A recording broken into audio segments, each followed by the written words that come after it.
যখন আমাদের মাঝে রমজান আগমন করে তখন আল্লাহ পাক রব্বুল আলামিন তার বান্দাদেরকে সুযোগ দেয়। আল্লাহ সুবহানাহু ওয়া তাআলা বললেন যে রজব মাস হচ্ছে আমার মাস, আর শাবান মাস হচ্ছে আমার রাসূলের মাস, আর রমজান মাস হচ্ছে আমার উম্মতের মাস। সুবহানাল্লাহ পড়েন। যে ব্যক্তি রমজান মাসে একটি নফল ইবাদত করবে, এক রাকাত, আমার আল্লাহ রাব্বুল আলামিন তাকে একটা ফরজ নামাজের সওয়াব আমার আল্লাহ তাআলা আমলনামা দিবে। তা অতএব এই রমজানে যেন আমরা বেশি বেশি ইবাদত করতে পারি, রমজানে যেন আমরা বেশি বেশি আল্লাহ তার রসুলকে ডাকতে পারি, রমজানে যেন আমাদের গুনাহগুলি ক্ষমা করতে পারি। আল্লাহ পাক যেন আমাদেরকে কবুল করেন, আমরা সকলে পড়ি আল্লাহুম্মা আমিন। রমজানের রোজার ব্যাপারে ভালো করে শুনিয়ে নেন, ভালো করে শুনিয়ে নেন।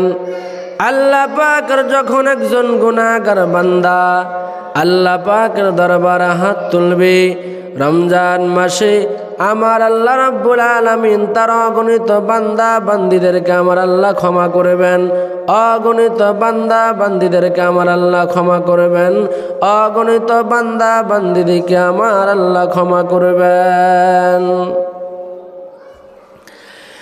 আল্লাহ সুবহানাহু ওয়া তাআলা বলেন, আমি আল্লাহ রমজান মাসে সকল বান্দাদেরকে আমি আল্লাহ ক্ষমা করব।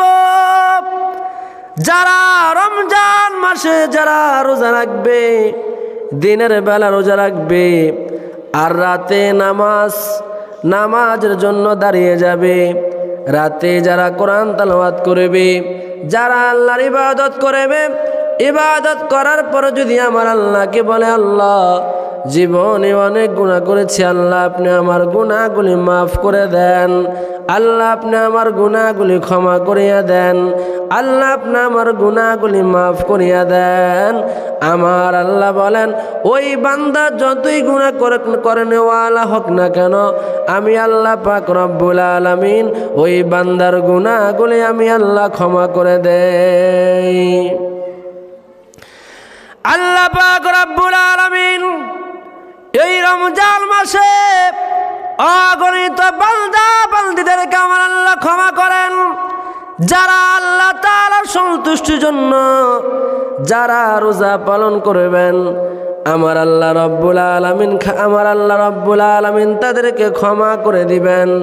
তবে আহা, যারা রমজান পেয়ে কিন্তু যারা গুনাহ মাফ করতে পারলো না, রমজান পেয়েও যারা রোজা রাখলো না, রমজান পেয়েও যারা আমার মালিকের দরবারে ক্ষমা চাইল না, রমজান পেয়েও যারা যাকাত দিল না, রমজান পেয়েও যারা গুনাহ কাজ থেকে ফিরতে পারলো না, ওই সমস্ত লোকদেরকে আমার আল্লাহ ক্ষমা করবে না, আমার আল্লাহ ক্ষমা করবে না। আল্লাহ পাকের আযাব,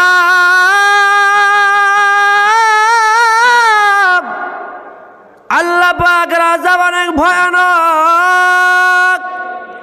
আল্লাহ পাক রব্বুল আলামিন যেই বান্দাকে আমার আল্লাহ জাহান্নামে দিবে, ওই বান্দাকে যখন জাহান্নামের আগুনের মধ্যে নিক্ষেপ করানো হবে, জাহান্নামের আগুনের মধ্যে যখন আপনাকে নিক্ষেপ করবে, সর্বপ্রথম আগুনটা ছিল লাল।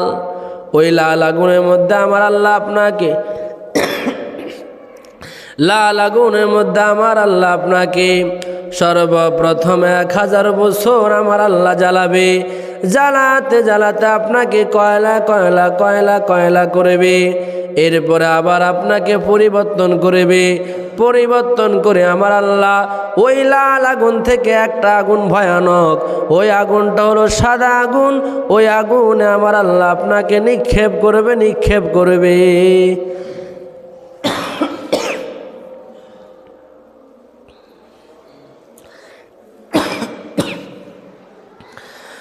সর্বপ্রথম আল্লাহ পাক রব্বুল আলামিন আপনাকে ওই লাল আগুনে নিক্ষেপ করবে। তারপরে আল্লাহ পাক রব্বুল আলামিন এই লাল আগুনটাকে স্থানান্তর করে আমার আল্লাহ লাল আগুনের চেয়ে যেটা ভয়ানক সেই আগুনটা হচ্ছে সাদা, ওই সাদা আগুনের মধ্যে আপনাকে নিক্ষেপ করবে। এইভাবে আপনি একদিন নয় 2 দিন নয়, ওই সাদা আগুনের মধ্যে আপনি 1000 বছর জ্বলা লাগবে। 1000 বছর আপনাকে জ্বালানো হবে। জ্বালাতে জ্বালাতে আপনাকে একেবারে আংরা আংরা কয়লা কয়লা করে ফেলবে। 1000 বছর যখন শেষ হয়ে যাবে,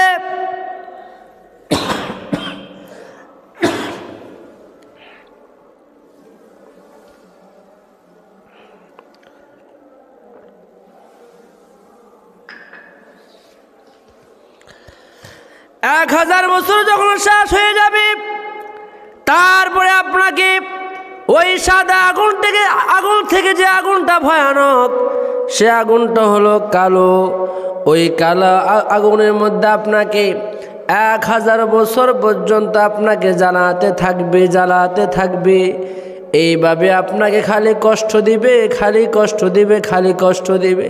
ফেরেশতারা বলবে, মালিক, এই বান্দাকে, নাফরমান বান্দাকে কেন আপনি একবার লাল আগুনে দিয়েছেন, তারপরে এর চেয়ে আরো ভয়ানক আপনি সাদা আগুনে দিয়েছেন, তারপরে এর চেয়ে আরো ভয়ানক আপনি কালা আগুনও দিয়েছেন। রব্বি কারিম, তার কারণ কি? তার কারণ কি? তার কারণ কি? আল্লাহ সুবহানাহু ওয়া তাআলা বললেন, ফেরেশতা তোমরা শুনো, আমার এই বান্দাটা খালি একবার গুনাহ করে নাই, আমার এই বান্দাটা শুধু 2 বার গুনাহ করে নাই, আমার এই বান্দা শুধু 3 বার গুনাহ করে নাই, বারবার আমার এই বান্দা গুনাহ করেছে, বারবার খালি আমার এই বান্দা গুনাহ করেছে। যতই কোরআনে কথা বলা হয়েছে তারা মানে নাই, যতই হাদিসের কথা বলা হয়েছে তারা মানে নাই। এই জন্য আল্লাহ পাক রব্বুল আলামিন এত ভয়ানক আযাব আমার আল্লাহ ওই বান্দা বান্দিকে দিবে যারা গুনাহের কাজ বারবার গুনাহের কাজ করবে। এরপরে বান্দাকে একটু সুযোগ দেওয়া হবে। যখন 3000 বছর অতিক্রম হয়ে যাবে, বান্দাকে একটু সুযোগ দেওয়া হবে। বান্দা বলবে, রব্বি কারিম, জাহান্নামের আগুনে জ্বলতে জ্বলতে আল্লাহ আমি কয়লা হয়ে গিয়েছি। ও আল্লাহ, আপনি আমাকে একটু পানি দেন। আল্লাহ, আপনি আমাকে পানি দেন, আমি একটু পানি খাবো। ফেরেশতারা আল্লাহ পাক রব্বুল আলামিনকে বলবে, রব্বি কারিম, আপনার এই নাফরমান বান্দা অথবা বান্দি আপনার দরবারে পানি চায়, আল্লাহ আপনি তাকে পানি দেন। আল্লাহ বলবেন, আমার এই নাফরমান বান্দা কি চায়, আমার এই নাফরমান বান্দি কি চায়? ফেরেশতারা বলবে, রব্বি কারিম, এই নাফরমান বান্দা বান্দি পানি চায়। আল্লাহ বলবে, দে, আমার এই নাফরমান বান্দাদেরকে পানি দে। এ ভাই, এমন পানি আপনাকে দেওয়া হবে, ওই পানিটা হলো সমস্ত জাহান্নামদের রক্ত ফুসগুলি গরম করে একটা লোহার পাতিলের মধ্যে গরম করে আপনাকে দেওয়া হবে। এটা এমন গরম থাকবে আর আপনার ভিতরে এতই ক্ষুধা থাকবে, আপনি ওই পানিটা একটাবার তাকাবেন না এটা গরম নাকি ঠান্ডা তাও আপনি অনুভব করতে পারবেন না। যখন আপনাকে ওই গরম পেয়ালাটা আপনাকে দেওয়া হবে, যখন আপনাকে ওই গরম পেয়ালাটা দেওয়া হবে, গরম পেয়ালাটা দেওয়ার সাথে সাথে আপনি ধরে যখন আপনি তা ভক্ষণ করবেন,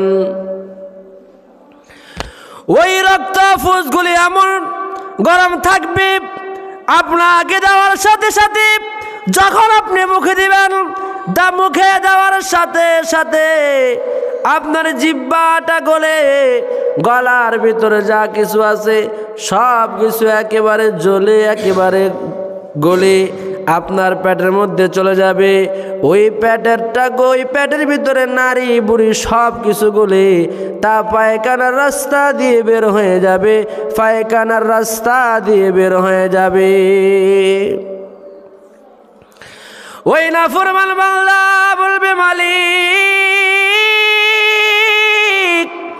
আল্লাহ কি পানি আপনি আমাকে পান করালেন আল্লাহ, যেই পানি খাওয়ার কারণে আল্লাহ আমার জিহ্বা আল্লাহ গলে গেছে, যেই পানি খাওয়ার কারণে আল্লাহ আমার পেটের নাড়ি বুড়ি গলে গেছে, আল্লাহ আপনি কি পানি আমাকে পান করালেন?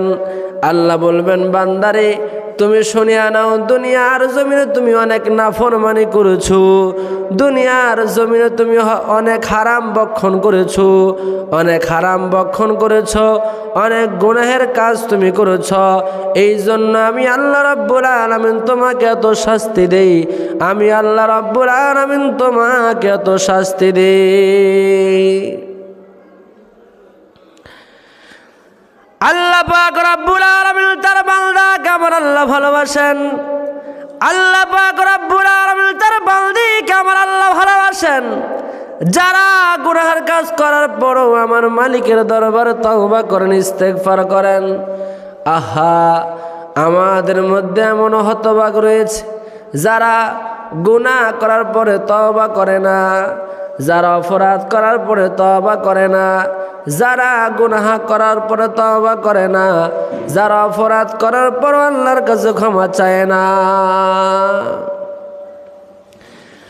আল্লাহ পাক রব্বুল আলামিন বললেন, এ বান্দা, তুমি যখন তোমার মায়ের পেটে ছিলে আমি আল্লাহ রাব্বুল আলামিন ফেরেশতা দ্বারা তোমার পা থেকে মাথা তুলি পর্যন্ত বানালাম। ফেরেশতারা তোমাদের মায়ের গর্ভের ভিতরে তোমাদেরকে বানিয়েছে। এবার বানানোর পরে সর্বশেষে ফেরেশতারা বলতেছে, রব্বি কারীম, আমরা সব কিছু বানিয়েছি, তবে আমরা এমন যে একটা জিনিস পারি না। আল্লাহ যেই জিনিসটা হচ্ছে চেহারা, এই চেহারা আমরা ফেরেশতারা বানাতে পারি না। আল্লাহ সুবহানাহু ওয়া তাআলা তার কুদরতি হাত মোবারক দ্বারা আমাদের চেহারার আকৃতি আল্লাহ পাক রব্বুল আলামিন ধারণ করিয়েছেন। আল্লাহ পাকের কুদরতি হাত মোবারক দ্বারা আল্লাহ পাক আমাদের চেহারাটা আল্লাহ পাক ফিট করে দিয়েছেন, সৌন্দর্য দিয়েছেন, মাধুর্য দিয়েছেন। আমাদের চেহারাটা আল্লাহ পাক রব্বুল আলামিন সৃষ্টি করেছেন। আল্লাহ পাক রব্বুল আলামিন বললেন, বান্দারা তোমরা শুনো, আমি আল্লাহ রব্বুল আলামিনের রহমত এত কম না যে আমি আল্লাহ তোমাদেরকে ক্ষমা করতে পারবো না। ও বান্দারা তোমরা শুনো, তোমরা যখন গুনাহ করবা, গুনাহ করার পরে আমি রব্বি কারীমের দরবারে তোমরা খাঁটি তওবা করবা, আমি আল্লাহ তোমাদের গুনাহগুলি মাফ করে দিব, তোমাদের গুনাহগুলি আমি আল্লাহ ক্ষমা করে দিব। আর সেই গুনার মাধ্যম হচ্ছে রমজান মাস। সামনে আমাদের আসতেছে কি মাস? রমজান মাস। এই রমজান মাসে আমরা রোজা রাখতে হবে এবং রমজান মাসে আল্লাহ তার রাসূলের জিকির বেশি বেশি করা লাগবে, ইবাদত বেশি বেশি করা লাগবে। রমজান মাসে কোরআন তেলাওয়াত করা লাগবে। আল্লাহ পাক দরবারে বারবার ক্ষমা চাইতে হবে। আল্লাহ পাক রসুল বলেছেন, এই রমজান মাসে আমার আল্লাহ তার বান্দাকে বিনা হিসাবে ক্ষমা করে দিবে। সুবহানাল্লাহ বলেন। আল্লাহ পাক রসুল বলেছেন, এই রমজান মাসে যত পাপী তাপী আল্লাহ পাক যত বান্দা বান্দি রয়েছেন, আল্লাহ পাক রব্বুল আলামিন প্রত্যেক বান্দা বান্দিকে রমজান মাসে আমার আল্লাহ ক্ষমা করে দিবেন। হে উম্মতরা তোমরা শোনো, যারা রমজান মাস পেয়ে তোমরা আল্লাহর কাছে তোমরা ক্ষমা চাইতে পারো নাই, যারা রমজান মাস পেয়ে তোমরা তোমাদের গুনাহগুলি মাফ করতে পারো নাই, তাহলে তোমাদের মতো হতভাগা এই পৃথিবীর মধ্যে আর কেউ নাই। তাহলে সম্মানিত সুধী, রমজানের রোজা আল্লাহ পাক রব্বুল আলামিন প্রত্যেকের জন্য ফরজ করে দিয়েছেন। উভয় পক্ষে নারী এবং পুরুষ, এবং যেই মেয়েদের বয়স 9 বছর, যেই ছেলেরা সাবালক হয়েছে, ওই ছেলেদের উপরে রব্বি কারীম রমজানের রোজাকে ফরজ করে দিয়েছেন। এই রমজানের রোজাকে কেউ যদি ভঙ্গ করে, একটা রোজা ভাঙার কারণে তাকে 60 রোজা রাখা লাগবে। একটা রোজা ভাঙার কারণে তাকে, অথবা 60 রোজা না রাখতে পারলে তাকে 60 জন মিসকিন খাওয়াতে হবে শুধু একটা রোজা ভাঙলে। তাহলে অতএব এই রমজানের রোজা ভাঙা যাবে না। আল্লাহ পাক রব্বুল আলামিন যেন আমাদেরকে কবুল করেন। আমরা সকলে পড়ি আল্লাহুম্মা আমিন। আমা আলাইনা ইল্লাল বালাগ। আসসালামু আলাইকুম ওয়া রাহমাতুল্লাহি ওয়া বারাকাতুহু।